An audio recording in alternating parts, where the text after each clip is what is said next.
Algunos errores son pequeños. Un aniversario olvidado, un giro equivocado en la carretera.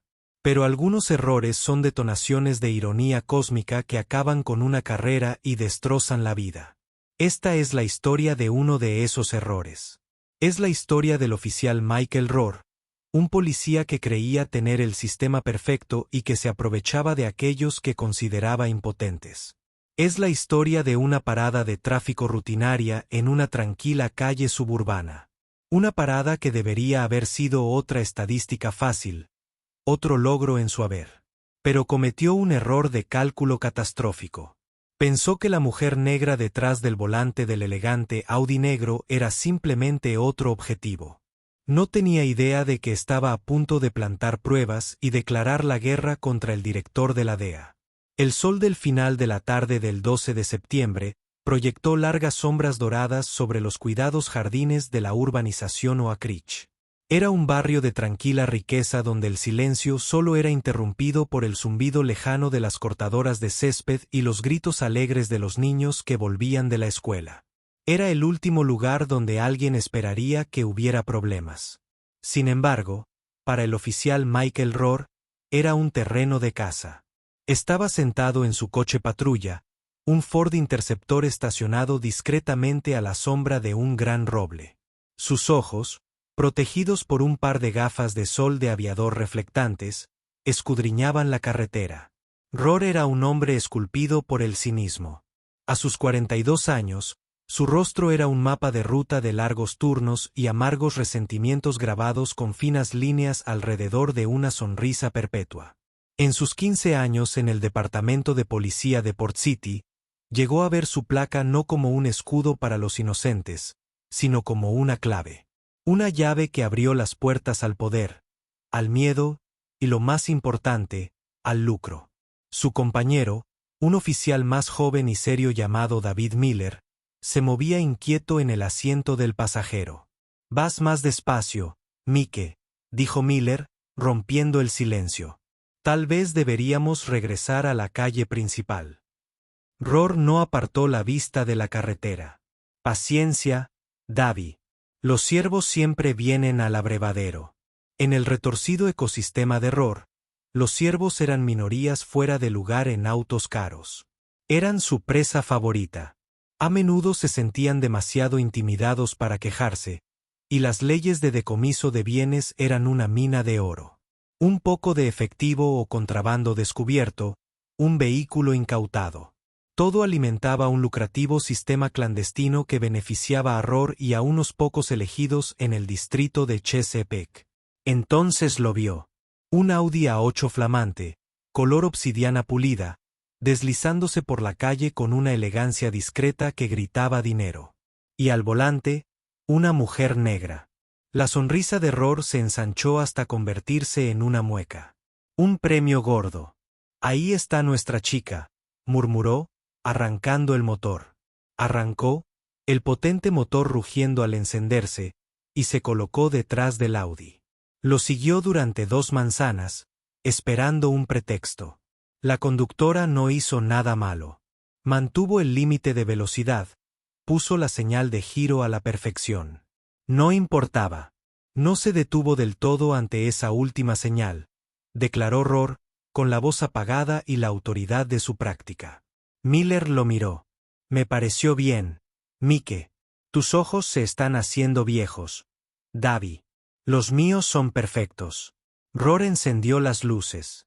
Las brillantes luces estroboscópicas rojas y azules pintaron la serena calle suburbana con los estridentes colores de la alarma. Dentro del Audi, la doctora Amani Carter suspiró suavemente. Miró por el retrovisor. Su expresión tranquila no delataba el inmediato y frío temor que toda una vida de experiencia le había enseñado a sentir en esta misma situación. Tenía 54 años, un porte majestuoso y ojos que reflejaban la aguda inteligencia de una erudita y la fatigada determinación de una guerrera. Llevaba el pelo canoso cortado a un estilo corto y elegante, y vestía un sencillo pero impecable traje azul marino.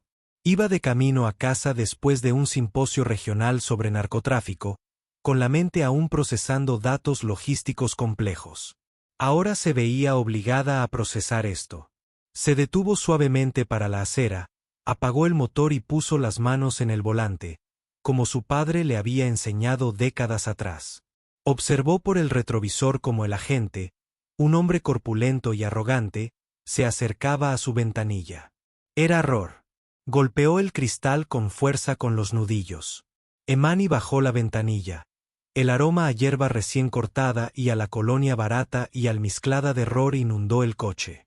Licencia y matrícula, dijo, no como una petición, sino como una orden a gritos. Él se inclinó, sus gafas de sol le impedían ver sus ojos, pero podía sentir su peso, escaneándola a ella, a su ropa, al interior de cuero del auto. La estaba evaluando, catalogándola. Buenas tardes, oficial. ¿Hay algún problema? Imani preguntó con voz tranquila y serena. Ella extendió la mano lentamente hacia su bolso en el asiento del pasajero. Pasaste la señal de pare en la esquina de Elman Maple. Él mintió. Veamos tu licencia. Imani sacó su billetera y el registro de la guantera y se los entregó. Rohr los tomó sin decir palabra, con la mirada fija en la foto de su licencia de conducir. Imani Carter leyó en voz alta, pronunciando mal su nombre deliberadamente. Este es un lindo auto, Imani. ¿A qué te dedicas? Soy empleada del gobierno federal, respondió, manteniendo una respuesta vaga pero veraz. Este era un baile que ella conocía muy bien. Rohr gruñó sin impresionarse. Llevó los documentos a su patrulla. Imani lo observó en el espejo, con el corazón acelerado. Esto se sintió diferente. Había una quietud depredadora en el oficial, una cualidad ensayada en su desprecio. No se trataba de un policía que estuviera teniendo un mal día. Este era un profesional. Dentro del crucero, Miller buscó su nombre. Vuelve limpio. Mike, no hay deseos ni órdenes de arresto en Palisades. De Palisades era uno de los barrios más ricos del estado. Los ojos de Rohr brillaron. Aún mejor, dijo en voz baja. Metió la mano debajo de su asiento y cerró la mano alrededor de una pequeña bolsita sellada con calor que contenía aproximadamente 2 onzas de cocaína sin cortar. Era su herramienta, parte de un ladrillo que habían confiscado a un comerciante el mes pasado.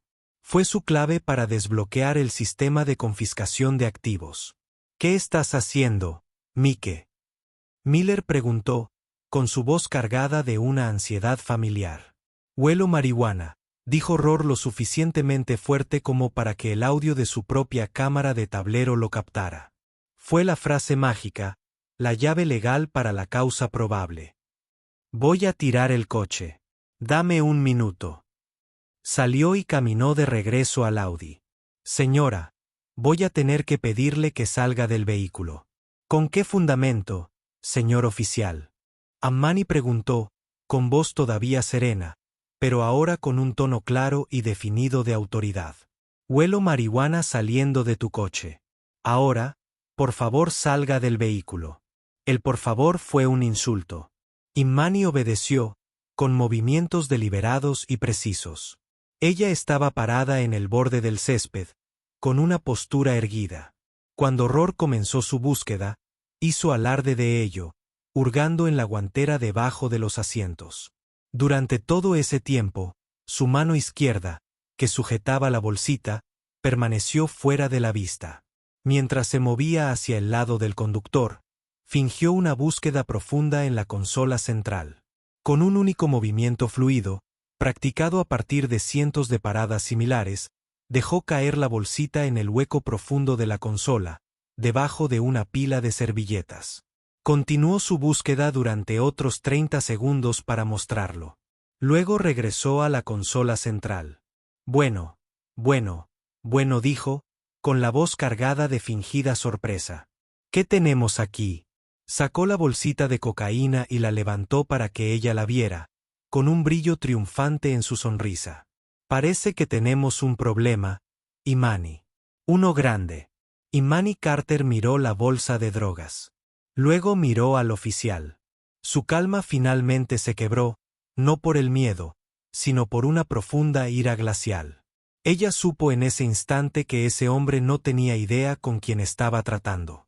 No había simplemente plantado evidencia en un ciudadano. Se lo había plantado al director de la DEA. Oficial, dijo, bajando la voz hasta casi un susurro, aunque con más peso que un grito. Acabas de cometer el mayor error de tu vida. Rohr simplemente se rió. ¿Eso es lo que dicen todos?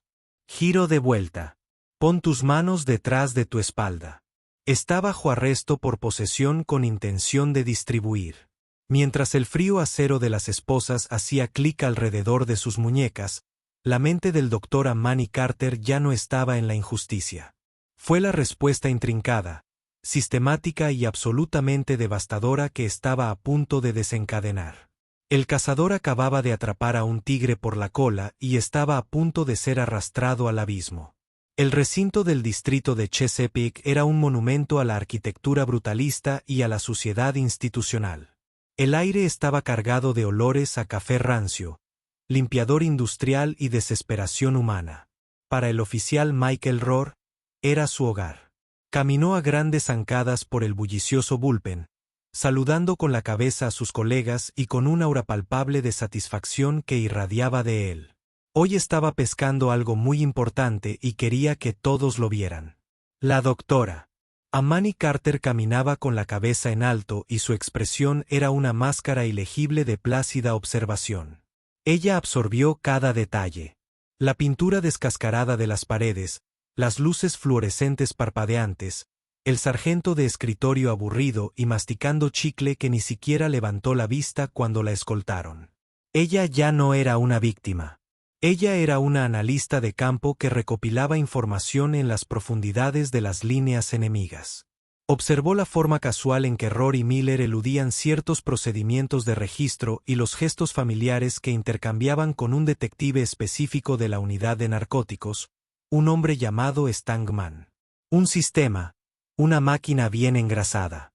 La colocaron en una pequeña sala de interrogatorio sin ventanas. La mesa de metal estaba atornillada al suelo, su superficie estaba marcada por los fantasmas de innumerables confesiones, verdaderas y falsas. Rohr dejó caer su bolso sobre la mesa con un ruido sordo. «Estás en un gran problema, Amani», dijo, apoyándose en el marco de la puerta y con los brazos cruzados. «Encontramos 56 gramos de cocaína pura en tu coche. En este estado, eso supone una condena mínima obligatoria de 10 años. Pero quizá podamos ayudarte. Dinos quién es tu proveedor. Quizás hablemos con el fiscal del distrito. Te consigamos un trato». Era su guión habitual. No intentaba sacarle información. La estaba poniendo a prueba, viendo si era una delincuente empedernida o una usuaria civil a la que podía incriminar fácilmente. Esperaba lágrimas, negaciones, un gesto de pánico. Y Manny simplemente lo miró. No dijo nada. Su silencio era más desconcertante que cualquier arrebato. Era la calma del ojo de un huracán. No habla mucho, ¿eh? Bien. Rohr se enderezó. Tienes una llamada. Que sea buena. Vas a necesitar un abogado de primera. Deslizó el teléfono fijo de la habitación sobre la mesa y se fue, cerrando la puerta con un clic definitivo. Y Manny permaneció sentada un minuto entero en el silencio sofocante, su mente funcionando como una supercomputadora. Un abogado era lo lógico. No tenía opción, pero un abogado actuaría según sus reglas dentro de su sistema. Eso no era suficiente. Ya no se trataba de eludir una acusación. Se trataba de erradicar un cáncer. Necesitaba hacer una llamada que eludiera el sistema por completo y derribara un poder tan superior que estos matones de la comisaría ni siquiera lo vieran venir. Levantó el auricular. No marcó un número local. Marcó el código de área 202. Era una línea directa, un número conocido solo por unas pocas personas en el país. Sonó 2 veces. Oficina del Fiscal General Adjunto. Respondió una voz nítida y profesional. «Habla la directora Carter», dijo Imani, con voz firme y clara. «Por favor, comuníqueme con Robert». Hubo una breve pausa al otro lado. «Director, un momento», por favor. Robert Prescott, fiscal general adjunto de Estados Unidos, estaba reunido con el director del FBI cuando su asistente lo interrumpió. Señor, le pido disculpas, pero la directora Carter está en su línea privada. Dice que es urgente. Prescott, un hombre que rara vez se sorprendía, frunció el ceño. Emani Carter no hacía nada urgente a menos que el cielo se estuviera cayendo literalmente. Se disculpó y contestó la llamada en su oficina insonorizada con vistas al Washington Mall. Emani, ¿qué pasa? Creí que ibas a hablar en el simposio de Port City. Así era, Robert, respondió ella con un tono de voz escalofriantemente tranquilo. Pero mis planes se han desbaratado un poco. Actualmente estoy detenido en la comisaría del distrito de Chesapeake en Port City. Prescott casi dejó caer el teléfono. ¿Qué estás haciendo? ¿Es una broma? ¿Estás con un testigo protegido? ¿Una situación de rehenes? No, Robert, estoy arrestado. Me han acusado de posesión con intención de distribuir un narcótico de la lista 2. Silencio. Un silencio absoluto y ensordecedor en la línea mientras el segundo abogado más poderoso del país intentaba procesar lo absurdo de lo que estaba oyendo. La directora de la DEA, la mujer que comandaba un ejército global que luchaba contra las drogas, había sido arrestada por tráfico de drogas por un policía local. Emani, explícame, dijo Prescott, con la voz ahora baja y peligrosa. Me detuvieron en un atasco de tráfico. Alto. El agente que me arrestó, un hombre llamado Michael Rohr, placa número 714, plantó 56 gramos de cocaína en mi vehículo y luego lo descubrió. Su compañero es David Miller, placa número 921. Recitó los números de memoria. No se le había escapado nada. Estoy en la sala de interrogatorio C. Creen que soy un traficante de drogas de nivel medio. Prescott tenía los nudillos blancos al agarrar el auricular. Esto no fue solo un insulto. Fue un ataque a los cimientos mismos de la aplicación de la ley federal. Fue una amenaza existencial. No digas ni una palabra más a nadie, Emani. Ni una palabra más. ¿Quién más sabe quién eres? Nadie aquí, confirmó. Para ellos, solo soy una mujer negra en un coche caro. Quédate quieta. Haré 2 llamadas. La primera es al jefe de la Unidad de Corrupción Pública del FBI. La segunda es al fiscal federal de ese distrito.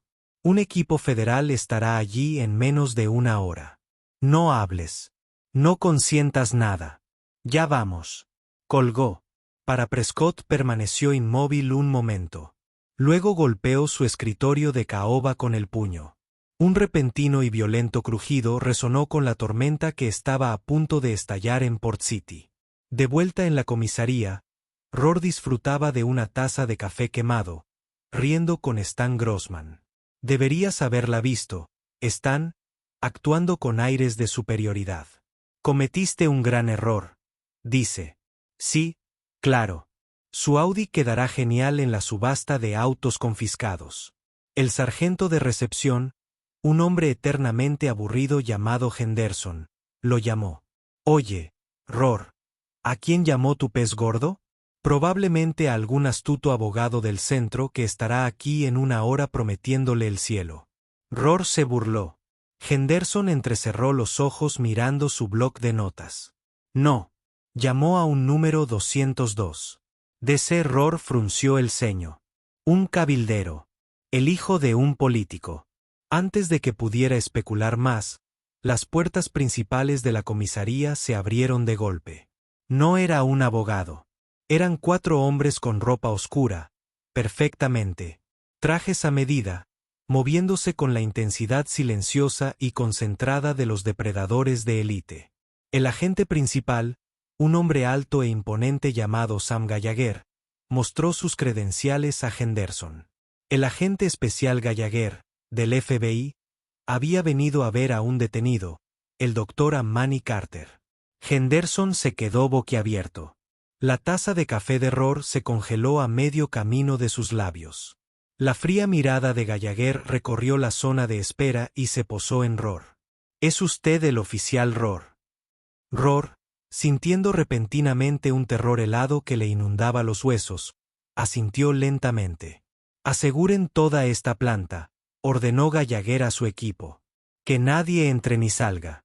Nada de llamadas telefónicas, nada de tráfico de radio. Estamos tomando el control de la escena ahora.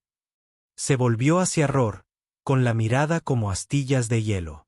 Usted y el oficial Miller deben venir conmigo y entregarme sus cámaras corporales, las grabaciones de las cámaras de los tableros y todos los documentos relacionados con el arresto del Dr. Carter.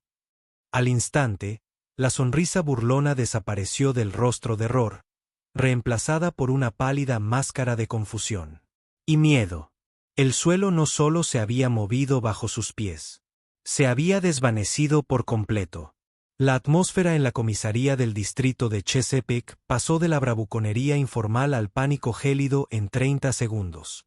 La llegada del FBI fue como la introducción de tiburones en una piscina para niños. Los teléfonos se silenciaron. Las conversaciones se apagaron a media frase. Todos los oficiales en la zona de operaciones encontraron de repente razones urgentes para mirar fijamente las pantallas de sus computadoras, evitando las miradas frías y evaluadoras de los agentes federales que ahora dominaban el lugar.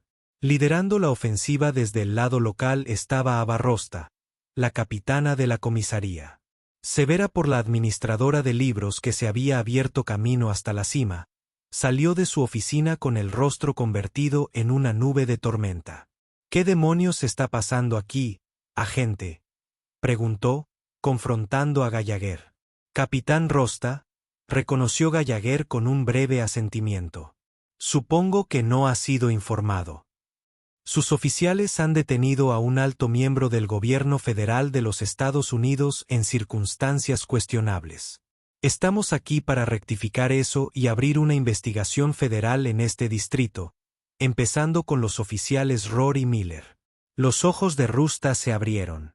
Mis oficiales detuvieron a un funcionario federal que, en ese momento, uno de los agentes de Gallagher abrió la puerta de la sala de interrogatorio C.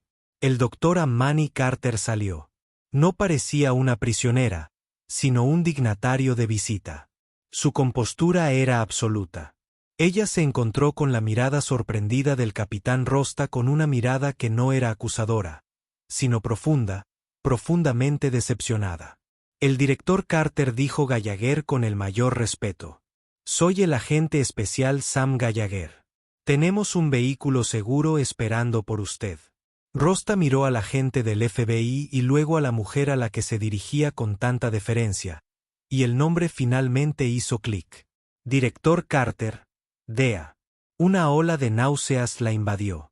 «Oh Dios mío», susurró. Rohr, que estaba cerca, sintió que su sangre se convertía en agua helada. DEA, el director, no fue posible. Fue un engaño, un truco. Había arrestado a un traficante de drogas. Estaba seguro de ello. Toda su visión del mundo dependía de ello. Hubo un error. Rohr soltó, dando un paso adelante. Esa mujer tenía 2 onzas de cocaína. Silencio, ordenó Gallagher, con la voz quebrada como un látigo. Se volvió hacia Rohr y Miller, que ahora sudaban profusamente y miraban desesperadamente a su compañero en busca de orientación. Ustedes dos, sala de conferencias ahora. La sala de conferencias principal del recinto era un lugar gris, con una mesa grande y desgastada y sillas desparejadas. Ahora parecía una jaula.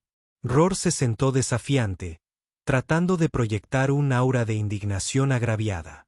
Miller temblaba y sus ojos recorrían la habitación como si buscara una ruta de escape. Al otro lado de la mesa estaban sentados Gallagher y otra agente, una mujer de mirada aguda que se presentó como la agente Chen. Colocó una grabadora digital sobre la mesa.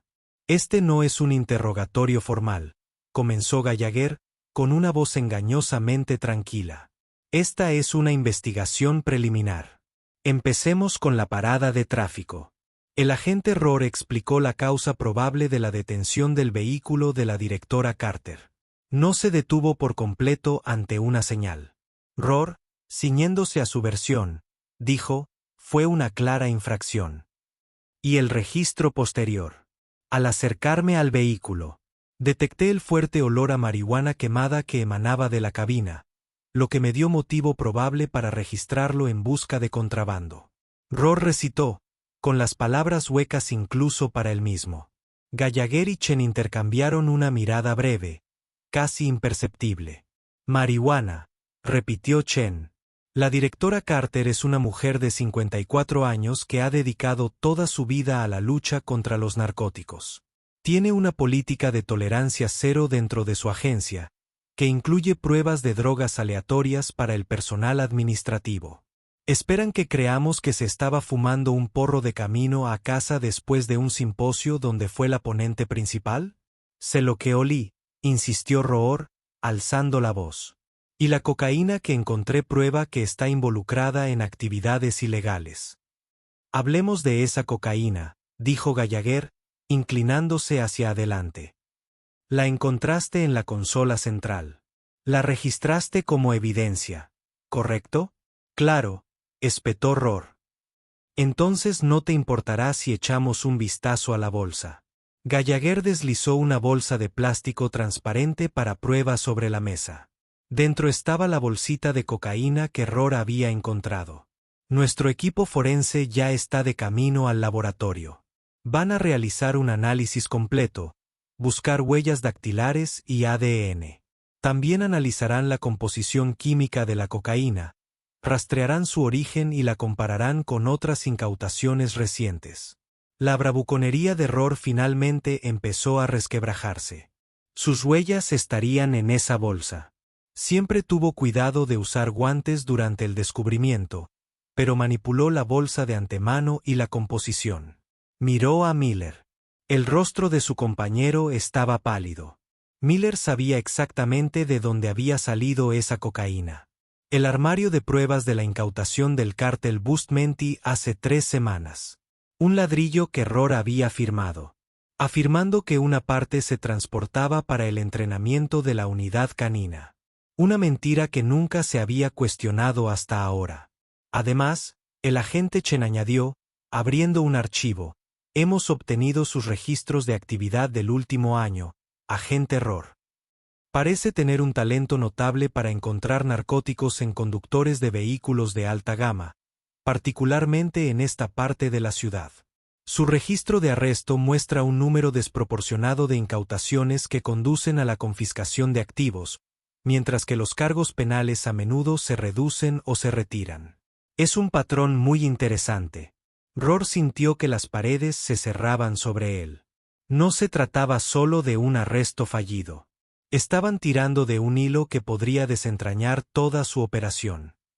Soy un buen policía, gruñó. Tomo drogas de la calle. Hablemos de tu cámara corporal, dijo Gallagher, cambiando de táctica. La grabación se corta durante 12 segundos cruciales durante la inspección del lado del conductor, justo antes de pasar a la consola central. ¿Puede explicar esa falla técnica?, preguntó Rohr rápidamente. Esas cosas son una chatarra.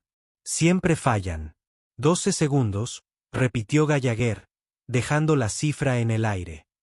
El tiempo exacto que le tomaría a un agente entrenado depositar un objeto extraño en una consola.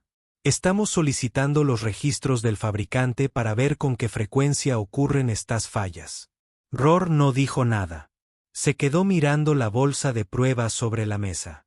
Su carrera, su libertad, toda su vida estaban contenidas en esa pequeña bolsa de plástico. Fue Miller quien se quebró. Un sollozo bajo escapó de sus labios. Mike, susurró con voz temblorosa. Mike, diles que lo hagan. Cállate, Dave, siseó Rohr, lanzándole una mirada venenosa. No puedo, Mike. No puedo ir a una prisión federal. Miller se giró hacia los agentes del FBI, con lágrimas en los ojos. Era él. Era él. Me dijo que me callara. Dijo que así era el juego. Tenía la bolsa antes de que llegáramos al coche.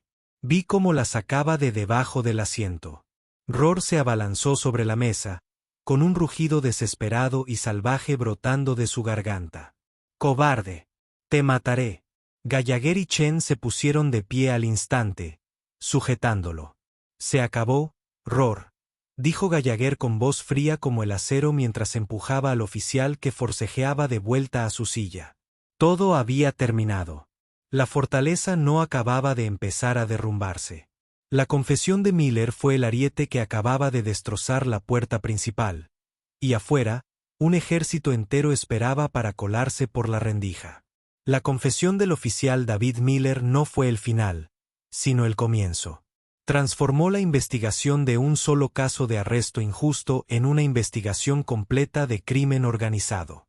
La Fiscalía de los Estados Unidos, trabajando en conjunto con la Unidad de Corrupción Pública del FBI y un equipo de asuntos internos del Departamento de Justicia muy motivado, descendió sobre la comisaría del distrito de Chesapeake con la fuerza de un maremoto. Esto ya no se trataba solo de Roar. Se trataba de todo el ecosistema que le había permitido prosperar. La doctora Romani Carter, ahora de vuelta en un edificio federal seguro, coordinaba desde un centro de mando temporal. Ya no era la víctima, era la comandante. Su profundo conocimiento de las investigaciones de narcóticos, el manejo de pruebas y los procedimientos policiales la convertían en el activo más valioso de la investigación. Insistía en una cosa. Esto tenía que hacerse según las reglas, con todos los ojos bien abiertos y cruzados. Desmantelarían el mundo de Roar, no con venganza, sino con el peso aplastante e irrefutable de la ley que él se había burlado con tanto descaro. El primer hilo que tiraron fue la propia cocaína. El informe preliminar del laboratorio llegó en cuestión de horas. Como Gallagher sospechaba, no había huellas útiles en el exterior de la bolsa, salvo las de los técnicos de laboratorio. Pero el análisis químico fue la bomba. Mediante cromatografía de gases y espectrometría de masas, los propios químicos de la DEA identificaron un agente de corte específico, un alquioide sintético poco común utilizado para diluir la cocaína. Esta firma química era como una huella dactilar. La compararon con su base de datos nacional de narcóticos incautados. El resultado fue una coincidencia directa e inequívoca. La cocaína utilizada para incriminar a Manny Carter pertenecía al grupo 7B de la incautación del cártel Bustamante. El mismo agente, Michael Roar, había firmado personalmente la salida del depósito de pruebas de Port City 6 semanas antes con el pretexto, endeble, de un entrenamiento canino. No había constancia de que se hubiera utilizado para entrenamiento. Simplemente había desaparecido. El segundo hilo conductor era la tecnología. La unidad de imágenes forenses del FBI desmontó la cámara corporal de Roar. El fallo técnico no era en absoluto un fallo. Descubrieron que Roar había activado un modo de espera oculto. Una función que probablemente descubrió en algún rincón oscuro de Internet, que pausaba la grabación sin crear un vacío evidente en el archivo. Pero no fue tan astuto como creía. El micrófono interno de la cámara, en un circuito independiente, no se había desactivado por completo. Cuando amplificaron el audio de esos 12 segundos de silencio, lo oyeron. El leve pero inconfundible crujido de una bolsa de plástico, seguido del suave sonido de un objeto al caer sobre una pila de servilletas de papel. Era el susurro de su culpa, capturado para la eternidad. Luego pasaron a la grabación de la cámara del coche. A primera vista, no mostraba nada, pero el agente Chen, al volver a verlo por 10ª vez, notó algo.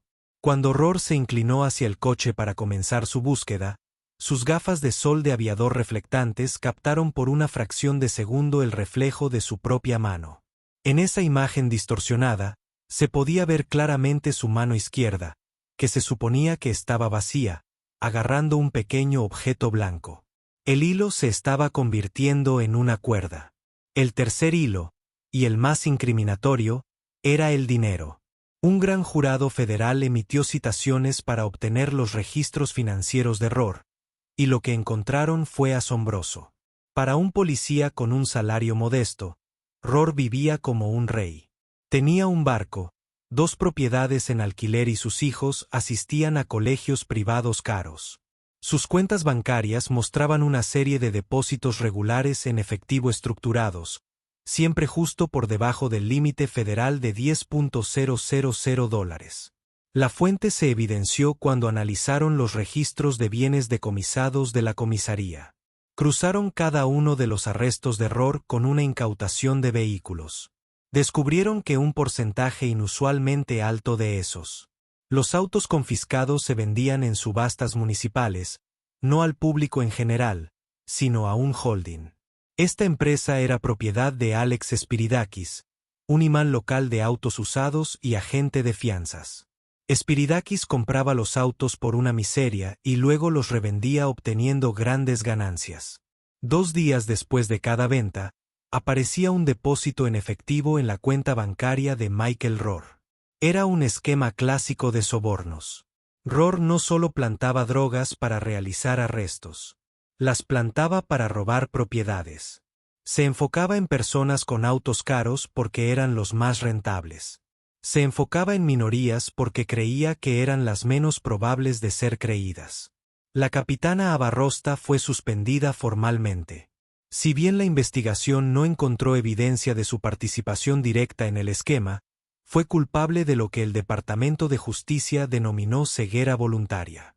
Las anomalías estadísticas en los patrones de arrestos e incautaciones de Rohr eran tan flagrantes que deberían haber provocado múltiples revisiones internas. Pero Rosta, ansiosa por promover las impresionantes estadísticas de la comisaría, nunca investigó con detenimiento. Su carrera había terminado. Lo mismo ocurrió con el detective Stan Grossman y otros 2 oficiales de la unidad de narcóticos, quienes fueron descubiertos ayudando a Rohr a manipular registros de evidencia a cambio de una parte. La investigación no solo estaba destapando la corrupción, estaba desenterrando a sus víctimas. La Fiscalía de los Estados Unidos inició una revisión completa de cada caso que Rohr había presentado y que resultó en una condena por delito grave. Uno de los primeros archivos que abrieron pertenecía a un joven llamado Jamal Peters. 3 años antes, Peters, un estudiante universitario negro de 19 años sin antecedentes penales, fue detenido por Rohr mientras conducía el Lexus nuevo de su padre. Rohr afirmó haber encontrado una bolsa de heroína debajo del asiento. Peter juró que no era suya, pero ante un fiscal celoso y la palabra de un policía condecorado, se aterrorizó. Su defensor público le aconsejó que aceptara un acuerdo con la fiscalía. Fue sentenciado a 5 años de prisión estatal. Desde su celda, Jamal Peters había visto la noticia del arresto del director de la DEA con una sensación de tristeza. Una validación nada sorprendente. Le había dicho a cualquiera que lo escuchara que Rohr era corrupto, que las drogas eran plantadas. Nadie le creyó. Ahora sí. El fiscal federal, flanqueado por agentes del FBI, visitó a Jamal Peters en prisión. Le mostraron las pruebas contra Rohr. Le dijeron que su caso se reabriría. Por primera vez en 3 años, el joven que había perdido su beca, su futuro y su libertad se derrumbó y lloró. El hilo que se deshacía finalmente lo había alcanzado, prometiendo rescatarlo del abismo.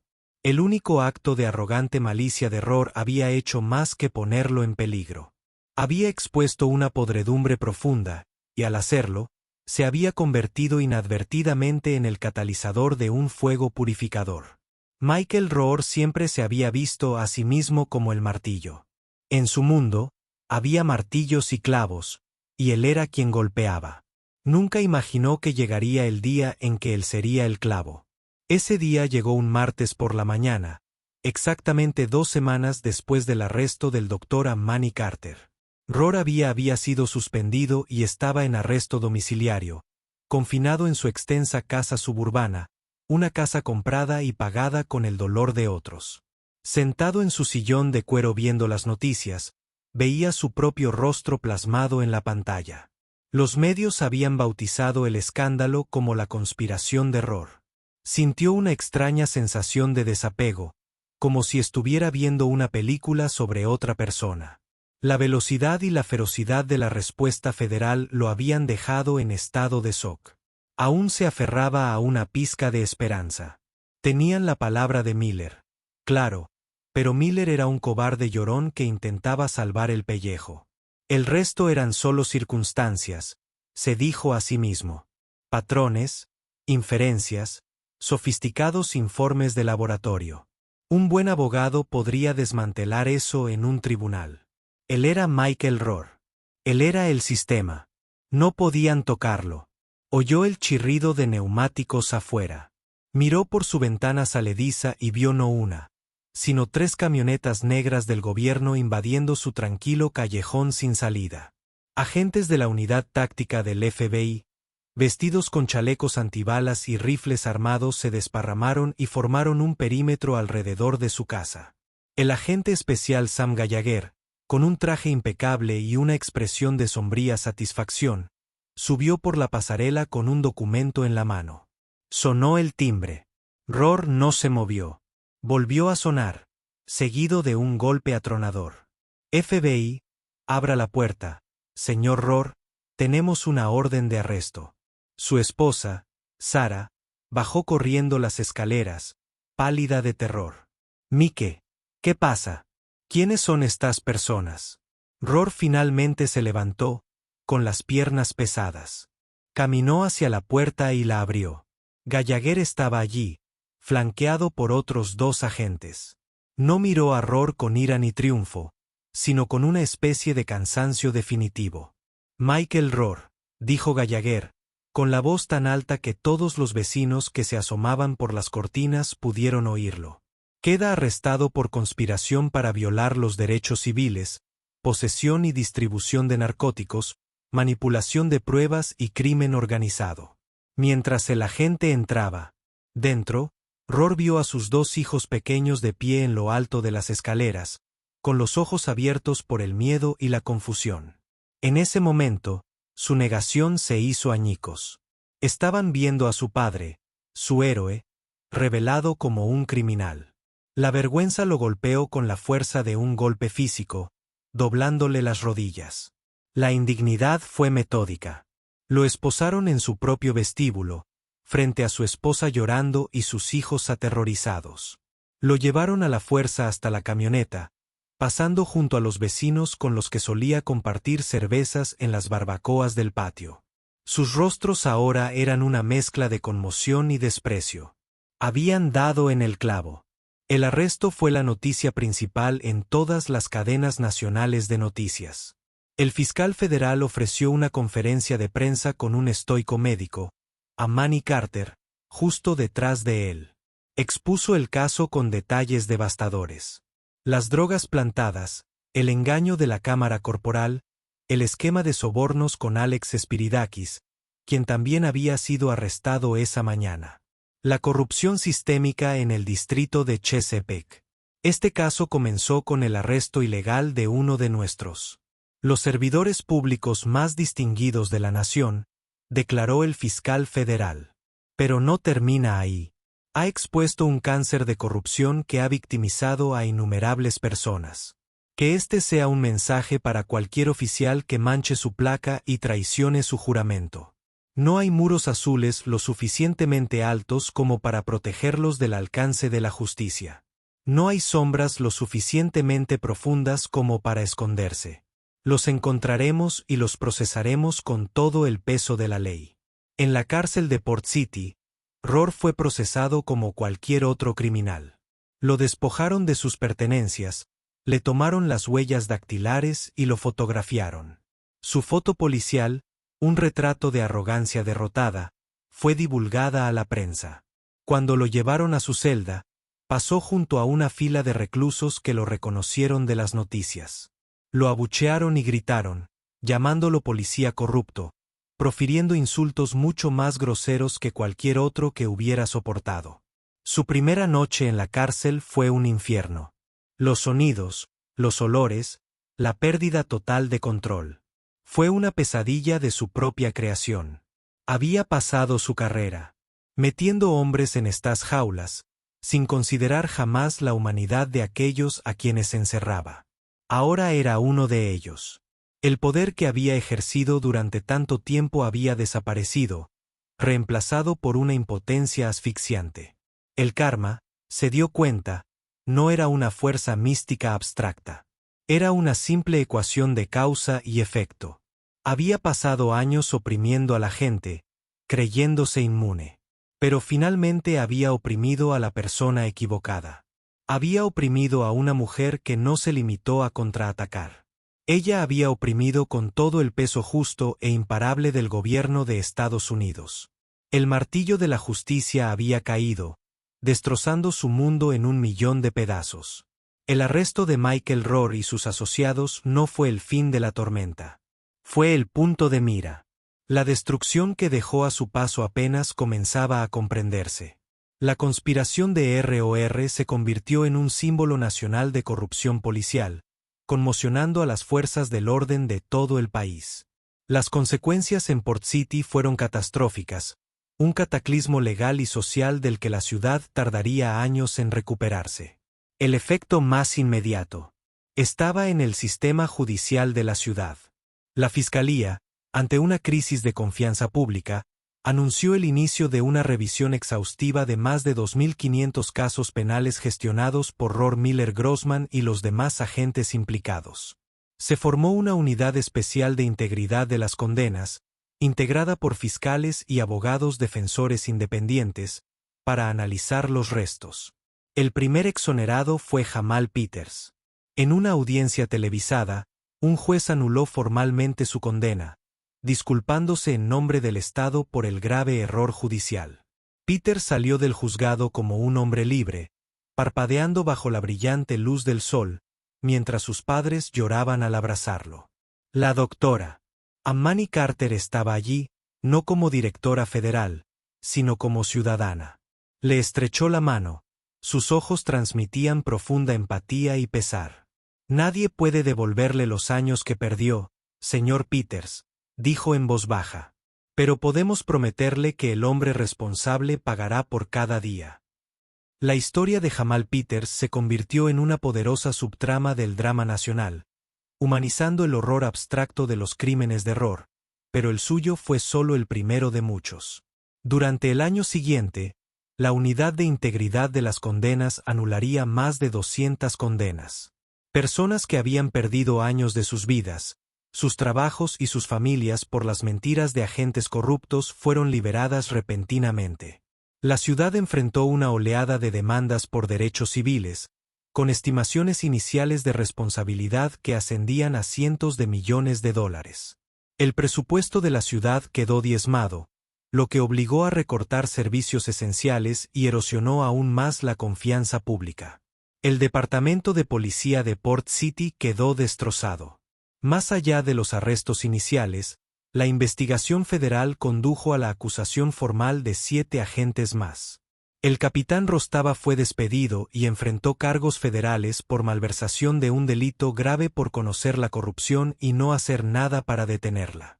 El jefe de policía se vio obligado a dimitir en desgracia.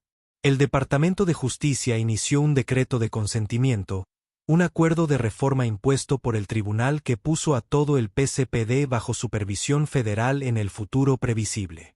Se incorporaron monitores federales en cada distrito. Se impusieron nuevos protocolos de capacitación y se suspendió y reformó por completo el programa de decomiso de bienes. El precinto del distrito de Chesapeake fue prácticamente desmantelado, con más de la mitad de sus oficiales despedidos, acusados o transferidos. La situación se amplió, atrayendo a los políticos que habían defendido políticas duras contra la delincuencia, ignorando las flagrantes violaciones de los derechos civiles que ocurrían ante sus narices. Los índices de aprobación del alcalde se desplomaron, y perdió su campaña de reelección de forma aplastante ante una candidata reformista que había hecho de la limpieza del departamento de policía su promesa central. David Miller, expareja de Rohr, se convirtió en el testigo estrella del gobierno. A cambio de su plena cooperación, se declaró culpable de un solo cargo de conspiración y fue sentenciado a una pena reducida de 3 años en una prisión federal de baja seguridad. Viviría el resto de su vida mirando por encima del hombro, un paria tanto para policías como para criminales. Para la doctora Amani Carter, la experiencia fue transformadora. Había comenzado como una violación personal, pero la había convertido en una profesional. Cruzada. Comprendió que la guerra contra las drogas, la obra de su vida, no podía librarse eficazmente si los soldados en el frente eran corruptos. El veneno que representaba Rohr era tan peligroso como cualquier cártel. Trabajando con el fiscal general adjunto Robert Prescott, estableció un nuevo grupo de trabajo conjunto permanente sobre integridad policial. Integrado por investigadores de élite de la DEA, el FBI y la División de Derechos Civiles del Departamento de Justicia, su única misión era investigar proactivamente la corrupción policial relacionada con casos de drogas y la confiscación de bienes en todo el país. Desarrollaron nuevos programas de análisis de datos para detectar anomalías estadísticas como las que ROR había producido, creando un sistema de alerta temprana para prevenir futuras conspiraciones. Imani se convirtió en una figura pública reticente pero poderosa. Testificó ante el Congreso, con una voz que resonaba con claridad y autoridad, no solo sobre su propia experiencia, sino sobre las vulnerabilidades sistémicas que exponía. Habló de la doble realidad de ser una mujer negra en Estados Unidos, que podía ser la jefa de una importante agencia federal en un momento y una víctima indefensa de la discriminación racial al siguiente. Argumentó que la verdadera justicia requiere no solo castigar a los culpables, sino creando sistemas de rendición de cuentas tan sólidos que hombres como Michael Rohr nunca podrían prosperar. La primera parada de tráfico fue un solo acto malicioso. Pero sus repercusiones se extendieron, derribando carreras, vaciando celdas, llevando a la ciudad a la bancarrota y forzando un ajuste de cuentas nacional sobre la naturaleza misma de la justicia en Estados Unidos. El centro no se había mantenido. Todo se estaba desmoronando. Pero por primera vez en mucho tiempo en Port City, existía la posibilidad de recomponerse en una configuración mejor y más justa. El juicio de Estados Unidos contra Michael Rohr no comenzó con una explosión, sino con la silenciosa y sofocante presión de un inmenso escrutinio público. Celebrado en el imponente Tribunal Federal Theodore Roosevelt, el proceso se convirtió en el acto final de un drama que había cautivado a la nación. La sala del tribunal era un teatro de consecuencias. A un lado estaba sentado el equipo de la Fiscalía, un grupo de abogados agudos y decididos de la Fiscalía de los Estados Unidos. Al otro lado estaba sentado Michael Rohr, un hombre visiblemente disminuido. Los meses en prisión preventiva lo habían despojado. Lo despojó de su arrogancia callejera, dejando atrás la frágil coraza de un hombre que se asomaba al abismo que él mismo había creado. Su costoso traje, pagado con la liquidación de la cuenta de jubilación de su esposa, le colgaba como un sudario. Junto a él estaba Benjamin Croft, un abogado defensor cuya reputación era tan impecable como sus 1000 zapatos. Croft era un maestro de la guerra narrativa, conocido por defender lo indefendible tejiendo intrincadas redes de duda razonable. Su estrategia quedó clara en su declaración inicial. No defendería la reputación de Rohr. En cambio, atacaría la de todos los demás. Presentaría a David Miller como un mentiroso desesperado, a Jamal Peters como un oportunista y al Dr. Imani Carter como un poderoso funcionario federal que usaba todo el poder del gobierno para aplastar a un simple policía callejero que cometió un error de procedimiento. Esto no es una acusación, argumentó Croft al jurado, con una voz que resumaba sinceridad teatral. Es una vendetta. La fiscalía, sin embargo, tenía poco necesidad de narrativa. Contaban con una montaña de datos. Comenzaron su caso con el lenguaje frío e irrefutable de la ciencia.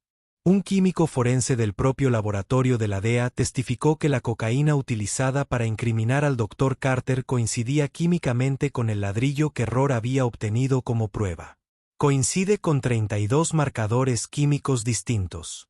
El químico afirmó que la probabilidad estadística de que se trate de una coincidencia es inferior a 1 entre 10.000 millones. El clímax de la evidencia física llegó cuando la fiscalía reprodujo el audio amplificado de la cámara corporal de Rohr. El silencio se apoderó de la sala del tribunal mientras se transmitían por los altavoces los 12 segundos de silencio. Primero la estática, luego el inconfundible crujido de una bolsa de plástico al ser manipulada por una mano. A esto le siguió un golpe suave, el sonido de la bolsa cayendo en la consola central del Audi. Los jurados se inclinaron hacia adelante, con el rostro marcado por la concentración. En ese momento, estaban dentro del auto con Rohr, testigos mudos del momento exacto en que se cometió el crimen. La objeción de Benjamin Croft, basada en motivos especulativos, fue rechazada sumariamente. El sonido era más condenatorio que cualquier testimonio. El siguiente en subir al estrado fue el agente especial Sam Gallagher. Tranquilo y metódico, guió al jurado a través de toda la investigación federal. Cuando Croft se levantó para interrogarlo, la sala del tribunal crepitó de anticipación. Agente Gallagher. Croft comenzó a dar vueltas alrededor del estrado de los testigos como un tiburón. Usted admite que el único testigo que afirma haber visto a mi cliente con las drogas antes del registro es David Miller, un hombre al que se le ha ofrecido un generoso acuerdo de culpabilidad a cambio de su testimonio. Correcto. El testimonio del oficial Miller es parte del caso. Sí, respondió Gallagher con calma. Lo corroboran la evidencia de audio que acaba de escuchar, la comparación forense de los narcóticos y los extensos delitos financieros que descubrimos. Entonces, ¿construiste un caso alrededor de un mentiroso para apoyar tu conclusión preconcebida? Croft presionó. Gallagher lo miró a los ojos sin pestañear. No, señor Croft. Seguimos la evidencia. La evidencia nos condujo a un oficial corrupto en la conspiración que él manejaba. La confesión del oficial Miller simplemente confirmó lo que la evidencia ya nos decía. Croft intentó durante una hora encontrar fallas en la investigación del FBI, pero Gallagher fue un muro de tranquilo profesionalismo, desviando cada insinuación con hechos claros y concisos. El testigo estrella del gobierno fue, por supuesto, David Miller. Cuando lo llamaron a declarar, parecía un fantasma. Se negó a mirar a Rohr y sus ojos estaban fijos en el fiscal. Con voz baja y temblorosa, relató una docena de casos diferentes de viajes de pesca de Rohr. Describió la forma casual en que Rohr perfilaba a los conductores y la sonrisa de celebración que tenía después de apoderarse de un automóvil de lujo. Luego llegó el día en que arrestó al Dr. Carter. Estaba emocionado, dijo Miller con la voz quebrada. Él la llamó un premio gordo. Lo vi sacar la bolsa de debajo del asiento antes incluso de que saliera del coche. Sabía lo que iba a hacer. Lo había visto hacerlo antes. ¿Y por qué no lo detuvo, agente Miller?, preguntó el fiscal con suavidad. Miller finalmente se derrumbó. Las lágrimas le corrían por la cara. Porque fui un cobarde, sollozó. Porque Mike es el que manda. No le digas que no. Tenía miedo de perder mi trabajo, mi pensión. Le tenía miedo. Así que no dije nada, y lo lamentaré todos los días del resto de mi vida. El interrogatorio de Croft fue despiadado. Atacó brutalmente a Miller, llamándolo mentiroso patético y sin voluntad que traicionaba a su compañero para salvarse. Pero la muestra de crueldad pareció ser contraproducente.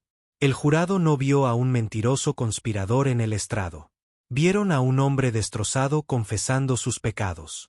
Sin embargo, la pieza moral central del juicio fue Jamal Peters.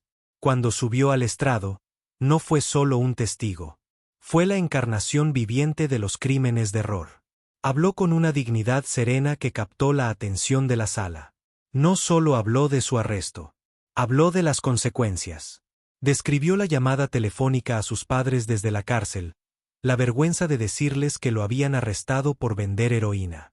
Habló del rostro de su padre, una máscara de decepción y confusión, una mirada que atormentaba sus sueños. Describió los 3 años en la prisión, el miedo diario, las amistades perdidas, la educación truncada. Lo peor, dijo Peter, con la voz cada vez más fuerte al girarse para mirar directamente a Michael Rohr, fue que nadie me creyó. Le dije la verdad a mi abogado, al juez, a la Junta de Libertad Condicional. Pero mi verdad no valía tanto como su mentira. Él tenía una placa, y yo era solo un número más. Rohr, por primera vez, se vio obligado a mirar a una de sus víctimas a los ojos. Se estremeció, bajando la vista hacia la mesa. No solo me arrebató 3 años de mi vida, concluyó Peter, con la voz llena de ira justificada. Me arrebató mi nombre. Me arrebató el orgullo que mi padre sentía por mí. Me arrebató mi creencia de que la justicia es para todos, y para eso no hay libertad condicional. Ninguna sentencia es lo suficientemente larga. Los alegatos finales fueron un estudio de contrastes. Croft ofreció una actuación magistral, aunque desesperada, suplicando al jurado que no condenara a su cliente basándose en el testimonio de un soplón y los fantasmas de una investigación defectuosa. El fiscal en su discurso final simplemente repasó las pruebas ante el jurado. Terminó señalando a Rohr. Esto no es una vendetta, dijo, haciéndose eco de las palabras iniciales de Croft. Esto es un ajuste de cuentas. Es un ajuste de cuentas para Jamal Peters y para los cientos de otros ciudadanos cuyos derechos fueron violados por este hombre. Es un ajuste de cuentas para cada oficial de policía honesto cuya placa él empañó. Y es un ajuste de cuentas por el ideal mismo de la justicia. No dejes que sus mentiras sean la última palabra. Que la verdad sea la última palabra. El jurado estuvo deliberando solo durante 3 horas y 47 minutos. Cuando regresaron, sus rostros estaban sombríos y decididos. Rohr, agarrando el borde de la mesa, parecía físicamente enfermo. El secretario del tribunal tomó el formulario de veredicto del capataz. Respecto del cargo de racketeering, ¿cómo lo encuentras? Culpable. Un jadeo recorrió la sala del tribunal. La esposa de Rohr comenzó a sollozar. Sobre el cargo de conspiración para violar los derechos civiles, ¿cómo se encuentra? Culpable. Con cada recuento, la palabra culpable caía como un martillazo. Rohr se desplomó en su silla, con el rostro pálido. El martillo de la justicia finalmente había caído irrevocablemente sobre él. En la audiencia de sentencia un mes después, el juez miró a Rohr con una expresión de profundo desprecio. Señor Rohr, he presidido casos que involucran lo peor de la humanidad. El juez comenzó, con voz baja y fría. Pero sus crímenes representan un tipo especial de mal. Eras un guardián que se convirtió en depredador. Se te dio un escudo, y lo usaste como espada contra el inocente. Envenenaste la fuente misma de la confianza pública de la cual provenía tu autoridad. No solo violaste la ley, cometiste traición contra los ideales de esta nación. Hizo una pausa, dejando que el peso de sus palabras llenara la habitación silenciosa. El daño que han causado se irradia hacia afuera como una onda expansiva, destruyendo vidas, familias y la fe en nuestras instituciones. Por lo tanto, la sentencia de este tribunal es que usted será puesto bajo custodia de la Oficina de Prisiones por un periodo de 30 años. La sentencia fue un golpe mortal. Rohr sería un anciano incluso antes de poder ser liberado. Mientras lo llevaban esposado, un hombre destrozado y derrotado, pasó junto a Jamal Peters y su familia en la galería. Por un fugaz segundo, sus miradas se encontraron. En los ojos de Pedro no había odio ni triunfo. Solo había una tristeza profunda y desgarradora por la justicia que había llegado tan tarde y a un costo tan terrible. El doctor Amani Carter no asistió a la sentencia. Ella vio las noticias desde una sala de conferencias en Washington, D.C., rodeada de los jefes del FBI y de la División de Derechos Civiles. No hubo celebración, solo una resolución tranquila y decidida. La condena de un hombre no fue una victoria. Fue un comienzo. Sobre la mesa, frente a ella, estaban los documentos constitutivos del nuevo Grupo de Trabajo Conjunto Permanente sobre Integridad en la Aplicación de la Ley. Su terrible experiencia personal se había convertido en un escudo nacional. Ella cogió un bolígrafo y firmó el documento. Su firma audaz y clara. El ajuste de cuentas había terminado. Pero el trabajo de reconstrucción, de garantizar que otro Michael Rohr nunca más pudiera aterrorizar a una comunidad, recién comenzaba. La historia de Michael Rohr es un escalofriante recordatorio de la vida real del viejo dicho. Ten cuidado con la vida que decides arruinar, porque muy bien podría ser la tuya. Él creía que su insignia le daba poder absoluto, pero aprendió que el verdadero poder reside en la verdad. El doctor Amani Carter no necesitaba un arma ni una placa para derrotarlo. Su integridad, su posición y su inquebrantable creencia en el sistema al que servía eran sus armas. El duro karma que golpeó a Rohr no fue solo una sentencia de prisión.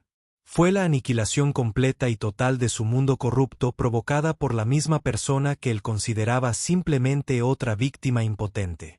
Esta historia muestra que, si bien el arca del universo moral es larga, ciertamente se inclina hacia la justicia. Si te cautivó esta increíble historia de ironía y responsabilidad, y crees que nadie está por encima de la ley, entonces ayúdanos a compartirla. Presiona el botón me gusta, comparte este video con alguien que necesite escucharlo, y lo más importante, suscríbete a nuestro canal para ver más dramas de la vida real donde la verdad es siempre el arma más poderosa. Gracias por escuchar.